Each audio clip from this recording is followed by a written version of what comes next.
Bom bom, og'i och ko'zlar. Biz dunyoni qo'lga olamiz. Hozir Abror do'stimiz mana shu oshni 5 daqiqa ichida yeb bo'lsa, 300 ming so'm pulga ega bo'ladi. Mabodo deya olmasa, pulni cho'ntagidan to'lashga to'g'ri keladi. Do'stim, tayyormisiz? Tayyorman. Boshladik do'st.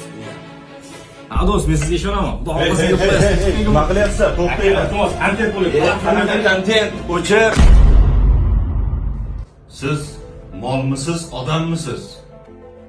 Siz 5 daqiqa ichida mana shu oshni yevormoqchimidingiz? Yegim keldida, nima qildi? Ota-bobolarimizdan biri o'tirishda birlagan osh yegan-ku. Ey, siz ota-bobolarimizga tuhmat qilmang. Ota-bobolarimiz bunaqa osh yeyishni musobaqa qilishmagan. Bu ko'p ovqat yeyishni nimasi sharaf? Qorningiz ahvolini qarang. Tez semirib, erta o'lib ketasiz. Mana bularga esa umuman farqi yo'q. Bularga prosmotr bo'lsa, like bo'lsa bo'ldi. Vahima qilmang, unchalik emas aka.